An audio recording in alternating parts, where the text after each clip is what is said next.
അവരെ മനസ്സിലാക്കാൻ കഴിയാം. അപ്പൊ ഇതിന് നമ്മൾ ഒരുപാട് വൈകുന്നു. വൈകി പോയി കഴിഞ്ഞാലാണ് ഈ വെട്ടുകുത്തൊക്കെ കിട്ടുക. വെട്ടുകുത്തുന്നല്ല, അത് സ്വാഭാവികമാണത്. അത് ശരിക്കും എന്താണെന്നറിയോ, അത് പിന്നെ മാനുഷികപരമായിട്ടുള്ളൊരു നീക്കമല്ല അവിടെ കാണുക. കറക്റ്റായിട്ട് നമുക്ക് അറിയാം. അന്ന് വെയില് ഇറക്കി കുത്തിയിട്ടും വെയില് കയറ്റി കുത്തിയിട്ടൊക്കെയുള്ള പരിപാടിയൊക്കെ അന്നുണ്ടായിരുന്നു. വഴി മൂന്നും കൂടിയ വഴിയിലത്രേ പിന്നെ ഇത് ഉപയോഗിക്കാൻ നല്ലത്. അതായത് കോഴിത്തല, കുങ്കുമം, ചോര, അങ്ങനെ കുറേ പണ്ടാരങ്ങളുണ്ട്. തെച്ചിപ്പൂവ്, അങ്ങനെ കുറേ ഇതുണ്ട്. ചെമ്പരത്തിലെ ഇത്, വാട്, അങ്ങനെ എല്ലാവരും സെക്കൻഡ് ഹാൻഡ് സാധനങ്ങളൊക്കെ തേടി പോണത്. ഫസ്റ്റ് ക്വാളിറ്റി ആരെങ്കിലും എടുക്കുന്നുണ്ടോ? ഒക്കെ സെക്കൻഡ് ഹാൻഡ് വാഹനങ്ങളിൽ തന്നെ നിങ്ങൾക്ക് ഏകദേശം കണ്ടറിയാം. അപ്പോൾ നിങ്ങളെന്തായാലും ഇത് ഷെയർ ചെയ്തിട്ട് അയാളിലേക്ക് ആ പെൺകുട്ടിക്ക് ഒന്ന് എത്തിച്ചു കൊടുക്കുക. ഞാൻ ഏറ്റെടുത്തോളാം.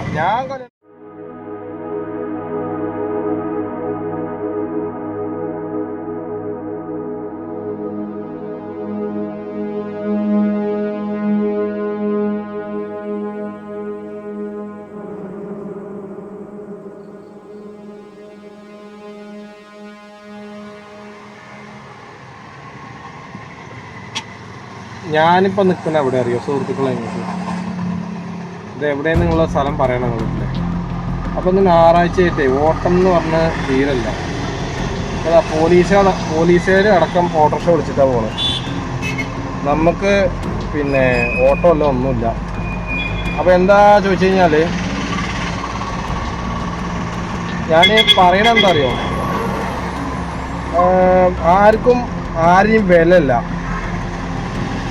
പിന്നെ പിന്നെ പോകണം, വണ്ടിക്കും തുടങ്ങിയോ, ആരെയും വിലല്ല. അതേപോലെ തന്നെ ആണിൻ്റെ പിന്നെ അവകാശങ്ങൾ നേടിയെടുക്കുക. പക്ഷെ നിയമത്തിന് ഇപ്പോൾ വില ഉണ്ടോ? നിയമത്തിന് എന്ത് വില ഇപ്പോൾ ഉള്ളു? ഇപ്പൊ ഒന്ന് നമ്മൾ കേട്ടതാണ് ബ്ലാക്ക് മാജിക്. കേൾക്കാൻ നല്ല രസമാണ്. ബ്ലാക്ക് മാജിക്, മന്ത്രവാദം. ശരിക്കും അതിപ്പോൾ നാട്ടിലുണ്ടോ? ശരിക്കും ഉണ്ട്. നമ്മുടെ കേരളത്തിൽ നമ്മുടെ കണ്ണിൻ്റെ മുന്നിൽ കൂടെ തന്നെ കണ്ടുകൊണ്ടിരിക്കുന്നുണ്ട്. ഓരോ ദിവസവും നമ്മൾ കാണുന്നുണ്ട്, ഇല്ല കേൾക്കുന്നുണ്ട്. പക്ഷെ നമ്മളൊക്കെ ഇരുചെവി അറിയാതെ അതങ്ങനെ വിടുകയാണ്. അത് കൂടി എന്താ പ്രശ്നം എന്നറിയോ? നമ്മൾ ഇതേപോലെ ഞാൻ പലയിടത്തും നമ്മുടെ നാട്ടിൽ തന്നെ ഞാനിങ്ങനെ ഈ മന്ത്രവാദത്തെക്കുറിച്ചിട്ടൊക്കെ ഒരുപാട് ഉണ്ടായതും ഉണ്ടാവാൻ പോണതും അതേപോലെ ഉണ്ടായി കഴിഞ്ഞിട്ട് എന്താ ഉണ്ടാവുക, നമ്മുടെ കുടുംബത്തിൽ ജീവിതത്തിൽ എന്തൊക്കെ ബാധിക്കുന്നുള്ളതൊക്കെ ഞാൻ കേട്ടും കണ്ടും പോയൊരു ഇപ്പോഴും ഉണ്ട് കേട്ടോ. ഇനിയിപ്പോൾ കാലത്തിൻ്റെ കാര്യം ഇനി പറയണ്ട, വലിയ പ്രഗത്ഭനായിട്ട് പറയല്ല. അപ്പോൾ ഇപ്പോഴും നടന്നുകൊണ്ടിരിക്കുന്നുണ്ട്. ചില സമയത്ത് ആദ്യമൊക്കെ നമ്മുടെ നാട് ഒരു എന്താ പറയുക, ഈ പിന്നെ പട്ടിലും കൂട്ടം എന്ന് പറയില്ലേ, ആ പട്ടിലും കൂട്ടത്തിൽ ഈ മുള പട്ടിൽ എന്നാ പറയുക പാലക്കാട്, മണ്ണാർക്കാടൊക്കെ കേട്ടോ. അപ്പോൾ ഈ പട്ടിലും കൂട്ടം കൊണ്ടാണ് വേലിയും കാര്യങ്ങളൊക്കെ കിട്ടിയത്. ഇന്നും മതിലും കാര്യങ്ങളൊന്നും ഇല്ല. അപ്പോൾ ചിലപ്പോൾ അപ്പോൾ ഈ അന്ന് അവിടെ മതിൽ പ്രശ്നങ്ങളില്ല. അപ്പോൾ അതുകൊണ്ട് വലിയ തർക്കങ്ങളും കാര്യങ്ങളൊക്കെ അന്നുണ്ട്. ഇന്നത്തെ അത്ര ഇല്ല. കാരണം ഇന്നിപ്പോൾ ഭൂമിയും കാര്യങ്ങളൊക്കെ ഫുള്ള് നെറ്റും കാര്യങ്ങളൊക്കെ അതുകൊണ്ട് കറക്റ്റായിട്ട് നമുക്ക് അറിയാം. അപ്പം അന്ന് വെയില് ഇറക്കി കുത്തിയിട്ടും വെയില് കയറ്റി കുത്തിയിട്ടൊക്കെയുള്ള പരിപാടിയൊക്കെ അന്നുണ്ടായിരുന്നു. അപ്പം ഈ മൂന്നും കൂടിയ വഴിയിലത്രേ പിന്നെ ഇത് ഉപയോഗിക്കാൻ നല്ലത്. അതായത് കോഴിത്തല, കുങ്കുമം, ചോര, അങ്ങനെ കുറേ പണ്ടാരങ്ങളുണ്ട്. തെച്ചിപ്പൂവ്, അങ്ങനെ കുറേ ഇതുണ്ട്. ചെമ്പരത്തിലെ ഇത്, വാട്, നടുക്കല, അങ്ങനെയൊക്കെ കോഴിയുടെ തല കൊടുത്തിട്ട് മൂന്നും കൂടിയ വഴിയിലിട്ട് കഴിഞ്ഞാൽ നമ്മൾ ആർക്ക് വേണ്ടിയാണോ ചെയ്യാൻ കരുതിയത്, ആർക്ക് വേണ്ടിയാണോ നമ്മൾ പ്രതികാരം ചെയ്യണത്, അത് അവർക്ക് ഫലിക്കൂത്രേ. അപ്പോൾ അങ്ങനെ ഒരു സമ്പ്രദായം ഇപ്പോഴും ഉണ്ട് എന്നാണ് പറയണത്. അപ്പോൾ അത് മൂത്ത് കഴിഞ്ഞാൽ സ്വന്തം വീട്ടിൽ നമ്മൾ അല്ലെങ്കിൽ ആർക്കാണോ ചെയ്യാൻ കരുതിയതിന് അവർ തന്നെ അല്ലെങ്കിൽ അവരെന്നെ ആൾക്കാരെ കൊല്ലുന്നു അറിയാം. കാരണം ഇതൊരു പൈശാചികമായിട്ടുള്ള കാര്യമാണ്. അത് ശരിക്കും എന്താ അറിയോ, നമ്മുടെ മനസ്സിക്ക് പൈശാചികമായിട്ട് കയറ്റാണ്. ഏത്, എനിക്ക് അവനോട് ശത്രുത ഉണ്ട്, എനിക്ക് അവനോട് അല്ല. നമ്മൾ ചെറിയൊരു കാര്യത്തിനാവും വൈരാഗ്യം വരും, ചെറിയൊരു കാര്യത്തിന്. ഇപ്പം രാവിലെ ഒരു സംഭവം ഉണ്ടായി, അത് ഞാൻ പിന്നെ പറഞ്ഞുതരാം സുഹൃത്തുക്കളെ. ശരിക്കും അത് നമ്മൾ തെറ്റിൻ്റെ ഭാഗത്താവുമെന്ന് നമ്മൾ കരുതി സമാധാനിച്ചാൽ പ്രശ്നമല്ല, തീർന്നു. നമ്മൾ ക്ഷമിച്ചാൽ മതി. ക്ഷമിച്ചു കഴിഞ്ഞാൽ തന്നെ എത്രയോ പ്രശ്നങ്ങൾ തീരും. അതായത് ക്ഷമിക്കുക എന്ന് പറഞ്ഞു കഴിഞ്ഞാൽ അവരുടെ ആഗ്രഹങ്ങൾ, ഇപ്പോൾ രാജ്യം ബോംബിട്ട് തകർക്കണം എന്നല്ല കേട്ടോ പറഞ്ഞത്. അങ്ങനത്തെ ആഗ്രഹങ്ങളൊക്കെ കൊണ്ടുവന്നു കഴിഞ്ഞാൽ തീർച്ചയായിട്ടും കൊല്ല് തന്നെ വേണം. പക്ഷേ ഇത് അങ്ങനത്തെ ഒരു ആഗ്രഹങ്ങളല്ല. ഇത് ഒരാളെ സ്വയം നന്നായിട്ട് ജീവിക്കുമ്പോൾ അയാൾക്കെതിരെ അയാളെ സന്തോഷങ്ങൾ കെടുത്തിയിട്ട് ഞാൻ മാത്രം അത് ഉള്ളിൽ ചിരിക്കുക, അങ്ങനത്തെ ആൾക്കാരും ഉണ്ട്. അതൊക്കെയാണ് ഇത് പറയാൻ തുടങ്ങിയാൽ പിന്നെന്താ അറിയാം, അത് പറഞ്ഞുകൊണ്ടേയിരിക്കും. അപ്പോൾ ഇങ്ങനെയൊക്കെയാണ് ശരിക്കും മന്ത്രവാദത്തിൽ വരുന്നത്. പിന്നെ സംശയത്തിൻ്റെ നെല്ലിൽ അവരൊക്കെ അങ്ങനെയൊക്കെ കുറേ ഇതുണ്ട്. പിന്നെ അവർ ഈ മന്ത്രവാദം ചെയ്യുന്ന ആൾക്കാർക്ക് ഭയങ്കര പിന്നെ ചിട്ടവട്ടങ്ങളാവും. അത് നമുക്ക് ഓരോ കാര്യത്തിലും മനസ്സിലാക്കിയാൽ മനസ്സിലാവും. പെട്ടെന്നൊന്നും പിടിയിട്ടില്ല ഈ മന്ത്രവാദം ചെയ്യുന്നവരൊക്കെ, അല്ലെങ്കിൽ മന്ത്രവാദം ചെയ്യാൻ പോണവരും ചെയ്തവരൊക്കെ, അല്ലെങ്കിൽ അങ്ങനെ നടക്കുന്നവരൊക്കെ ഭയങ്കര എന്താ പറയുക, ഭയങ്കര പേഴ്സണാലിറ്റി ആയിട്ടാവും നടക്കുക. മറ്റുള്ളവരെ ഞാൻ നല്ലവനാണ് എന്ന് ബോധിപ്പിക്കാൻ വേണ്ടിയിട്ടുള്ളൊരു ഇതും കൂടി, ടെൻഡൻസിയും കൂടി അതിൽ വരുന്നുണ്ട്. അപ്പോൾ ഇത് ഇവിടെ കൊണ്ടൊന്നും തീരില്ല കേട്ടോ. പക്ഷെ ഇനിയിപ്പോൾ നമ്മളിപ്പോൾ ഒരു മാസം 2 മാസമായിട്ട് ഇപ്പോൾ കൊന്നു വെട്ടിക്കൊന്നു, അവിടെ കൊന്നു ഇവിടെ കൊന്നു, അല്ലെങ്കിൽ അപകടത്തിൽ മരിച്ചു, ദാരുണമായി മരിച്ചു, ആന കുത്തി, അങ്ങനെ മരണ വാർത്തകൾ മാത്രമാണ് കേൾക്കുന്നത്. ദിവസം മരണ വാർത്തകളാണ് കേൾക്കുന്നത്. എന്താണിപ്പോൾ എങ്ങനെയെന്ന് അറിയാത്തത്. എന്തായാലും ഇങ്ങനെ പോയാൽ ശരിയാവില്ല. അതാണ് ഞാൻ പറഞ്ഞ ആദ്യം, നിയമത്തിൽ ശരിക്കും എന്താ അറിയോ, ഒരാളെ കൊന്നു കഴിഞ്ഞാൽ, അപ്പോൾ ഞാൻ വേറെ ആളെ കൊന്നു എന്ന് കരുതുക, എനിക്ക് തീർച്ചയായിട്ടും വധശിക്ഷ തന്നെ തരണം. അല്ലാതെ ഇപ്പോൾ ഇതാ ഗ്രീഷ്മയുടെ കാര്യം പറയണോ, പിന്നെ ഓരോ ആൾക്കാർ, ആ ഷെറിന്, അതൊക്കെ എന്ത് അർത്ഥത്തിലാണ് ഇവരൊക്കെ കൊന്നതെന്ന് അറിയാത്തത്. ഇത് കൊല്ലണേനൊരു എന്ത് സന്തോഷം ഇവർ കാണണമെന്ന് അറിയാത്തത്. പ്രത്യേകിച്ച് മനുഷ്യനെ കൊന്നിട്ട് ഇപ്പോൾ എല്ലാവരും ഈസി ആയിട്ട് രക്ഷപ്പെടുകയാണ്. ഞാൻ പറയുമ്പോൾ ഇപ്പോൾ ഇന്നലെ ഞാൻ ഒരു യൂട്യൂബിലൊരു വീഡിയോ കണ്ടു. ജയിലിൽ പുതിയതായിട്ട് പണിത ജയിലിൽ ഒരുപാട് സൗകര്യങ്ങൾ, ഒരുപാട് കാര്യങ്ങൾ കൊടുത്തിട്ടുണ്ട് എന്നൊക്കെ പറയുന്നത്. അപ്പോൾ ഇത് ജയിൽ പുള്ളികൾക്ക് ഇത് ഒന്നാമത് തൊഴിലില്ലായ്മയും കൊണ്ടാണ് ഇങ്ങനെയുള്ള കാര്യങ്ങളൊക്കെ വരുന്നത്. അത്രയും വിദ്യാഭ്യാസം സർട്ടിഫിക്കറ്റും കാര്യങ്ങളൊക്കെ നേടിയിട്ട് നമ്മുടെ ചെറിയ കേരളത്തിൽ, ഇത്രയും വലിയ സാക്ഷരതാ പ്രബുദ്ധ കേരളത്തിൽ തൊഴിലവസരങ്ങൾ ഒരുപാടുണ്ട്. ഇന്ത്യൻ റെയിൽവേയിലുണ്ട്, മിലിറ്ററിയിലുണ്ട്, പിന്നെ അതേമാതിരി പിന്നെ റിഫൈനർ കമ്പനികളുണ്ട്, ഒരുപാട് വേക്കൻസികൾ. നമ്മുടെ റോഡിൻ്റെ, അതായത് നമ്മുടെ MVയുടെ മോട്ടോർ വെഹിക്കിൾ ഡിപ്പാർട്ട്മെൻറ്റിൽ നിരവധി ഒഴിവുകൾ കിടക്കുന്നുണ്ട്.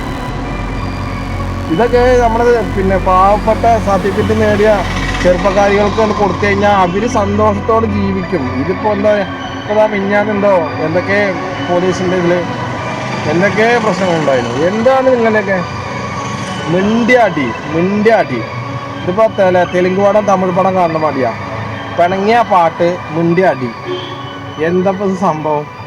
ഇപ്പോൾ ഒരാൾക്ക് ഇവിടെ പിന്നെ അഭിപ്രായ സ്വാതന്ത്ര്യം ഇല്ലാതെ കൊണ്ടിരിക്കുകയാണ്. ഒരാൾക്ക് മിണ്ടാൻ പാടില്ല. അയാൾ എന്താ ചെയ്യുന്നത് വെച്ചാൽ അയാൾ അങ്ങനെ പിന്നെ അയാൾ അങ്ങനെ ജീവിക്കുക. അല്ലെ അയാൾ തട്ടും വെട്ടും കൊണ്ട് സ്വന്തം തന്തേനെ 28 വെട്ടി പറഞ്ഞാൽ എന്ത് ഇത്ര വലിയ പ്രശ്നമാണ് അവിടെ ഉണ്ടായിരുന്നത്. അതപ്പം ഇങ്ങനെ ആലോചിക്കണേ, എന്താണ് ഇവർ തമ്മിലുള്ളൊരു എന്തുണ്ടായിട്ടാണെന്നാണ് ചിന്തിക്കുന്നത്. അതൊക്കെ നമ്മൾ കുറേയൊക്കെ ചിന്തിക്കേണ്ടതില്ലേ, ഒരുപാട്. കാരണം നമ്മുടെ ലൈഫും ഓക്കെ.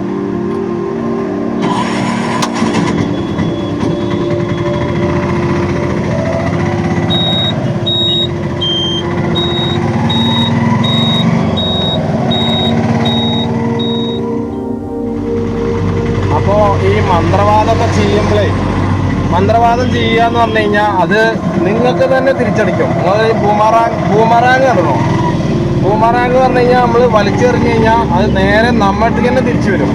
അതാണ് മന്ത്രവാദം. ശരിക്കും മന്ത്രവാദം എന്നുള്ളത് നമ്മുടെ മനസ്സിനെ ഏറ്റവും കൂടുതൽ പിന്നെ ദൈവത്തിൽ നിന്ന് വിട്ടുപോവാണ്. മറ്റുള്ളവർക്ക് വേണ്ടി ഒന്നും ചെയ്യാൻ പാടില്ല, അവൻ സന്തോഷിക്കാൻ പാടില്ല, അവൻ നേരെ ചിരിക്കാൻ പാടില്ല, അവൻ നേരെ ഉറങ്ങാൻ പാടില്ല, അവൻ ഭക്ഷണം കഴിക്കാൻ പാടില്ല, അവൻ ഇരിക്കാൻ പാടില്ല, അവൻ നടക്കാൻ പാടില്ല, അവന് ഒന്നും ചെയ്യാൻ പാടില്ല, സമൂഹത്തിൽ ഒരു വില ഉണ്ടാവാൻ പാടില്ല, അവനെ അപമാനിക്കപ്പെടണം, അവന് സമൂഹത്തിൽ വൃത്തികെട്ടവനാവണം, അവനെ കണ്ടു കഴിഞ്ഞാൽ ആരും ബഹുമാനിക്കരുത്, അവന് 5 പൈസ കുടം കമിഴ്ത്തി വെള്ളമൊഴിക്കുക, അങ്ങനെയൊക്കെയാണ് അവൻ ജീവിതം ഉണ്ടാവരുത്. ഒക്കെ അതിലുണ്ട്. ഇതൊക്കെ പലരും പല ടൈപ്പിലാണ് കൊടുക്കുക. ഓരോ ആൾക്കാരുടെ പ്രതികാരവും വ്യത്യസ്തമായിട്ടുള്ളതാണ്. അപ്പോൾ മന്ത്രവാദം ചെയ്യണേ കൊണ്ട് കുഴപ്പമില്ല, പക്ഷേ ഇത് നിങ്ങൾ അനുഭവിക്കാനുള്ള ആരോഗ്യം കൂടി നിങ്ങൾക്ക് ഉണ്ടാവണം. അപ്പോൾ ആരോഗ്യം ഉണ്ടെങ്കിലാണ് നിങ്ങൾക്ക് അത് തിരിച്ചു വരുമ്പോൾ അത് വാങ്ങാനുള്ളത്, അത് നിങ്ങൾ ആർക്കാണോ ചെയ്തത് അത് തിരിച്ച് നിങ്ങൾക്ക് തന്നെ വരും. അത് ഇതിൻ്റെ സത്യാവസ്ഥ അതാണ്. ഇനിയിപ്പോൾ അവിടെ ചാനലിൽ എൻ്റെ റിപ്പോർട്ട് കാണിച്ചിട്ടുണ്ടായിരുന്നു. അത് സത്യാവസ്ഥ എന്താണെന്നറിയില്ല. അവൻ്റെ അമ്മ എന്തൊക്കെ പറയുന്നുണ്ട്. പിന്നെ ഈ മന്ത്രവാദമൊക്കെ ചെയ്യാൻ പറഞ്ഞാലേ അവർ ഏതെങ്കിലും ഒരാളായിട്ട് ബന്ധമുണ്ടാവും. അത് ഉറപ്പാണത്. ഉറപ്പാന്ന് പറഞ്ഞാൽ ഉറപ്പ്. ഇതൊക്കെ പഠിച്ച ഒരാളുണ്ടാവും. അയാൾ പറഞ്ഞു കൊടുത്ത മാതിരിയാണ് ഇവരൊക്കെ ചെയ്യുക. അത് നമുക്ക് ശ്രദ്ധിക്കാൻ പെട്ടെന്ന് കഴിയില്ല. നമ്മുടെ കൂടെ നിന്നിട്ട് തന്നെ അവർ നമ്മുടെ നീക്കങ്ങൾ ആദ്യം അറിയും. അങ്ങനെയാണ് അവരെ മനസ്സിലാക്കാൻ കഴിയുക. അപ്പോൾ ഇതിന് നമ്മൾ ഒരുപാട് വൈകി കിട്ടോ. വൈകി പോയി കഴിഞ്ഞാലാണ് ഈ വെട്ടും കുത്തൊക്കെ കിട്ടുക. വെട്ടും കുത്തുന്നല്ല, അത് സ്വാഭാവികമാണത്. ശരിക്കും എന്താണെന്നറിയോ, അത് മാനുഷികപരമായിട്ടുള്ളൊരു നീക്കമല്ല അവിടെ കാണുക. പൈശാചികമായിട്ടുള്ളൊരു പ്രവണതയാണ് ശരിക്ക് അവിടെ നമുക്ക് കാണാൻ കഴിയുക. അത് എപ്പോഴാണ് ആക്രമണം ഉണ്ടാവുക ഒന്നും പറയാൻ പറ്റില്ല. അപ്പോൾ നമ്മുടെ കേരളത്തിന് ഇത്രയും തെളിവുകൾ കിട്ടിയിട്ടും വധശിക്ഷ വിധിക്കാതെ ഇപ്പോൾ നമ്മുടെ കേരളത്തിൽ എന്തൊക്കെ രീതിയിൽ നടക്കുന്നുണ്ട്. ഇപ്പോൾ അതാ ലോഡ്ജ് ഉടമ ഒരു യുവതിയെ പീഡിപ്പിക്കേണ്ടായി, ഒച്ചക്കണ്ട, എൻ്റെ മാനം പോവും എന്ന് പറഞ്ഞിട്ട്. അപ്പോൾ അയാൾക്കറിയാം നമ്മളിൽ ആരെങ്കിലും ഒരാൾ ഒച്ച വെച്ച് കഴിഞ്ഞാൽ അവനെ മാനം പോകുന്നുള്ളത്. അപ്പോൾ ഇതൊക്കെ നമ്മുടെ മലയാളിക്ക് ശരിക്കും എന്താണ് പറ്റിയത്? സൗകര്യം കൂടിയപ്പോഴാണോ, അതോ അവകാശങ്ങൾ നേടിയെടുക്കാനുള്ളതാണോ? അത് സ്ത്രീക്കായാലും പുരുഷനായാലും ഉണ്ട് കേട്ടോ. ഇവരൊക്കെ ഇങ്ങനെയൊക്കെ ചെയ്തിട്ട് എന്താണ് കിട്ടുന്നത്? ഒരു നിമിഷത്തെ സുഖമാണ് നോക്കുന്നത്. അത് സെക്സ് ആവാം, അല്ലെങ്കിൽ കിസ്സാവാം, ഇല്ലെങ്കിൽ തോക്കൊണ്ടുള്ള ആവാം, എല്ലാം കൊണ്ടും. ആദ്യമൊക്കെ ഇപ്പോൾ ഞാൻ ആദ്യത്തെ കാര്യം പറയാമെന്ന് പറയരുത്. നമ്മൾ ഏതെങ്കിലും ഒരു സ്ത്രീയെ കണ്ടു കഴിഞ്ഞാൽ നമ്മളാദ്യം കണ്ണിക്കാൻ നോക്കുക. അവളെ കണ്ണിൽ നോക്കിയിട്ട് അവളെ സൗന്ദര്യം കൊണ്ട് മനസ്സുകൊണ്ട് എടുക്കുക. ഇപ്പം അങ്ങനെയല്ല. ഇപ്പം നേരെ ഏതൊരാൾ നോക്കണത് നെഞ്ഞത്തേക്ക് നോക്കിയിട്ടാണ് പിന്നെ മുഖത്തേക്ക് നോക്കുക. അപ്പോൾ പിന്നെ ഇപ്പം അതിലെന്ത് പ്രണയം എന്ന് പറഞ്ഞത് അല്ലെങ്കിൽ ഒരു വിശ്വാസ സ്നേഹമാണ്. അതിന് കളങ്കപ്പെടുത്തിയ പിന്നെ എങ്ങനെ നമ്മൾ ഇതാവുക? പിന്നെ ഇത് ഞാൻ പ്രത്യേകം എടുത്തു പറയട്ടോ. മിനിഞ്ഞാന്ന് ചേച്ചിയുടെ ഭർത്താവിൻ്റെ കൂടെ പോയ ഒരു പെൺകുട്ടിയുണ്ട്, പേരെനിക്കറിയില്ല. ആ പെൺകുട്ടീനെ ഞാൻ തിരിച്ചു വിളിക്കുകയാണ്. അതായത് ഈ ന്യൂസ് ഈ ന്യൂസ് എന്ന് പറഞ്ഞാൽ ഈ വാർത്ത നിങ്ങൾ എന്തായാലും ആ പെൺകുട്ടിക്ക് അയച്ചു കൊടുക്കണം. ഞാൻ വേണമെങ്കിൽ ആ കുട്ടിയെ സംരക്ഷിച്ചു കൊള്ളാം. ഇനിയിപ്പോൾ എന്തോ ആയിക്കോട്ടെ, കേരളത്തിലിപ്പോൾ പെണ്ണന്വേഷിച്ച് പോയാൽ പറയണ വാക്ക് ജോലി വേണമെന്നാണ്. അപ്പോൾ ഇങ്ങനെയുള്ള ആൾക്കാരെ കിട്ടി തന്നെ നല്ലത്. അതിപ്പോൾ ഒരു അപമാനമില്ല അതിന്. അത് നമുക്ക് സ്വയം അപമാനിക്കാം. കാരണം ആരാണ് ഇപ്പോഴത്തെ കാലത്ത് നല്ല രീതിയിൽ നടക്കണേ? അപ്പോൾ അതൊന്നും പറഞ്ഞ മാതിരി അതൊന്നും നല്ല രീതിയിൽ നടക്കൂല. ഇപ്പം നമ്മൾ വന്ന വഴി തന്നെ ദിവസം രാവിലെ പോണു, വൈകുന്നേരം വരുന്നു, പിന്നെ വൈകുന്നേരം പോണു, രാവിലെ പോണു. അതേപോലെ തന്നെ ഒരു കുഴപ്പമില്ല. അപ്പോൾ സുഹൃത്തുക്കളെ, ഞാനിത് പ്രത്യേകം പറയണമെന്ന് അറിയോ, ആ കുട്ടീൻ്റെ അടുത്ത് നിങ്ങൾ എന്തായാലും എന്നെ ഒന്ന് കോണ്ടാക്ട് ചെയ്യാൻ പറയണേ. കാരണം അറിയോ, നമുക്ക് പിന്നെ പെണ്ണില്ല. അപ്പം പിന്നെ അതൊന്നും കുഴപ്പമില്ലല്ലോ. അങ്ങനെ എത്ര ആൾക്കാർ ജീവിക്കുന്നുണ്ട് നമ്മുടെ കേരളത്തിൽ. അപ്പോൾ എന്തായാലും സുഹൃത്തുക്കളെ, നിങ്ങൾ വാഹനമൊക്കെ റോഡിലൂടെ ഓടിക്കുമ്പോൾ ശ്രദ്ധിച്ച് ഓടിക്കുക. പരസ്പരം നിങ്ങൾ കടിച്ചു കീറാനുള്ള ഒരു അവസരം ഉണ്ടാക്കരുത്. അതും കൂടി ഞാൻ പ്രത്യേകം പറയുകയാണ്. സെക്കൻഡ് കൊണ്ടുള്ള ദേഷ്യം കൊണ്ടാണ് നമ്മൾ കൊലപാതകയാകുക. അതും കൂടി നിങ്ങൾ ശ്രദ്ധിക്കണം. അതിൻ്റെ ഉള്ളിലത്തെ അവസ്ഥ എന്താണെന്നും കൂടി അറിയാൻ പറ്റില്ല. രാവിലെ ഇന്നുണ്ടായി, പള്ളിയിലേക്ക് പോകുന്നൊരു കാറിൽ ഡ്രൈവർ, അവന് നേരെ എതിരെയാണ് വന്നത്, എൻ്റെ നേരെയാണ് വന്നത്, എൻ്റെ നേരെ, ഞാൻ പോകേണ്ട സൈഡാണ് വന്നത്. പക്ഷേ എന്നിട്ടും കൂടി അവനെന്നെ അനാവശ്യപരമായിട്ട് പെരുമാറി. അപ്പോൾ എന്തിൻ്റെ പേരിലാണെന്ന് അറിയില്ല. അപ്പോൾ അതൊക്കെ കുറച്ച് കടന്ന കൈയായി പോയി. അങ്ങനെ ഒന്നും ചെയ്യരുത്. നമുക്ക് ദേഷ്യം എന്തായാലും പറഞ്ഞു തീർക്കാം എന്നുള്ളൂ. ഓക്കെ, ഇപ്പോൾ ഏകദേശം അന്തിമോന്തി ആയിട്ടോ. അന്തിമോന്തി പറഞ്ഞാൽ മനസ്സിലായി നമുക്ക്. രാത്രിയുടെ യാമത്തിലേക്ക് പോയിക്കൊണ്ടിരിക്കുകയാണ്. അപ്പോൾ പിന്നെ മന്ത്രവാദങ്ങൾ നടക്കുന്നത് ഏകദേശം അന്തിമോന്തി സമയങ്ങളിലാണ്. അത് പിന്നെ മന്ത്രവാദത്തിന് മെയിനായിട്ട് വേണ്ട എന്തൊക്കെയാ വെച്ച് കഴിഞ്ഞാൽ മദ്യവും പൂവങ്കോഴി, പിന്നെ വെറ്റില, അടയ്ക്ക, ചുണ്ണാമ്പ്, പാക്ക്, നിജാമ്പാക്ക്, അങ്ങനെ കുറേ സംഭവങ്ങളുണ്ട്. ഇതൊക്കെ ഞാൻ ഓട്ടം പോയിട്ടുണ്ട് കുറേ. അപ്പോൾ ഇപ്പോഴൊന്നും അതിനോട് വലിയ പ്രസക്തിയായിട്ട് തോന്നുന്നില്ല, എനിക്ക് തോന്നുന്നില്ല. നമ്മളായ പണിക്ക് പോയിട്ടില്ല. നമുക്ക് എന്താണോ ഭൂമിയിൽ വിധിച്ചിട്ടുള്ളത് അത് ഞാൻ സ്വയം മനസ്സോട് സ്വീകരിക്കാം. അത് ദുഃഖമായാലും സന്തോഷമായാലും. അപ്പോൾ ഈ അന്തിമോദിയിലൊക്കെ മെയിനായിട്ട് ശ്രദ്ധിക്കേണ്ടതെന്ന് വെച്ച് കഴിഞ്ഞാൽ, ശരിക്കും നമ്മൾ മന്ത്രവാദത്തിന് ഒരുങ്ങുമ്പോൾ നമ്മൾ ദൈവത്തെ മറക്കുകയാണ്. ദൈവത്തെ നമ്മൾ മാറ്റി നിർത്തിയിട്ട് ദൈവത്തിൻ്റെ ഭൂതഗണങ്ങളുണ്ടാവും. ഈ നമ്മുടെ ഹിന്ദുക്കളുടെ ആചാരമൊക്കെ പറയുന്നത് ഭൂതഗണങ്ങൾ, അത് എല്ലാ മതത്തിലുണ്ട്. പിന്നെ ഇബ്ലീസ്, പിശാസ്, പിന്നെ അങ്ങനെ കുറേ ഉണ്ട്. ക്രിസ്ത്യനിലായാലും മുസ്ലിങ്ങളായാലും. അപ്പോൾ ഇവർക്ക് വേണ്ടിയിട്ടാണ് നമ്മൾ ചെയ്യുന്നത്. അപ്പോൾ ഇത് ദൈവം അറിയില്ല നിങ്ങൾ ഒരിക്കലും കരുതരുത്. നിങ്ങളുടെ എല്ലാ പിന്നെ വിഷമങ്ങളും പരാതികളും ഒക്കെ നിങ്ങൾ എന്നാലും ദൈവത്തിൻ്റെ ഇത് പറയുന്നുണ്ട്. ദുഷ്ടതകൾ മാത്രം നിങ്ങൾ പിശാചിനോട് പറയുക. അതായത് ഈ ദൈവത്തിൻ്റെ പിന്നിലുള്ള, ദൈവത്തിൻ്റെ ഉള്ളിലുള്ള പിശാചുക്കൾക്ക് വേണ്ടിയിട്ടാണ് ഞാൻ കോടി തരാം, ഞാൻ നിങ്ങൾക്ക് മദ്യം തരാം, നിങ്ങൾക്ക് ഇറച്ചി തരാം, മീൻ തരാം, അങ്ങനെ ഒരുപാട് പ്രാർത്ഥനകൾ കൊടുക്കും നമ്മൾ. അപ്പം നമ്മൾ ഇത്രയും പ്രാർത്ഥിച്ചു കഴിഞ്ഞാൽ ദൈവം തന്നെ ഭൂതത്തിനോട് പറയും, എന്നാൽ ശരി നീ അങ്ങോട്ട് കൊടുക്ക്, ബാക്കി ഞാൻ കണക്ക് വെച്ച് കൊടുത്തോളുണ്ടെന്ന്. ദൈവം ശരിക്കും പരിശുദ്ധനാണല്ലോ. ദൈവം പരിശുദ്ധനായതുകൊണ്ട് മാത്രമാണ് നമ്മളെ ശരിക്കും ഭസ്മാക്കാതെ വിടാത്തത്. മൂപ്പര് ഇങ്ങനെ നമ്മളിങ്ങനെ ചെയ്യുമ്പോൾ മൂപ്പര് ഇങ്ങനെ എഴുതി വയ്ക്കും, ഇന്നമാരി ഇന്ന ഭൂതത്തിൻ്റെ ഇത് പറഞ്ഞു, ഇന്നമാരി പറഞ്ഞു, ഇന്നമാരി മറ്റുള്ളവർക്ക് വേണ്ടി ഈ ദുഷ്കർമ്മങ്ങൾ ചെയ്തു. ആ കർമ്മങ്ങൾ നിനക്ക് തന്നെ അടിക്കും. താൻ നിരന്തരം ചെയ്യുന്ന കർമ്മങ്ങൾ, ഞാൻ എന്തൊക്കെ തെറ്റുകൾ ചെയ്തിട്ടുണ്ടെന്ന് എനിക്കറിയില്ല.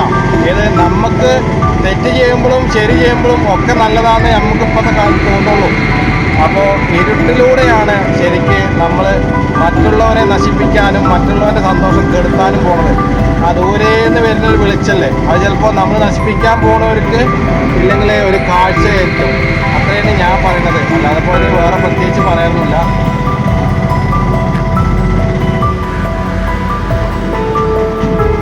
അപ്പോൾ ഇനി നാളെ മന്ത്രവാദം ആരും ചെയ്യാതിരിക്കുക. ചെയ്ത് കഴിഞ്ഞാൽ അങ്ങനെ തന്നെ തിരിച്ചു.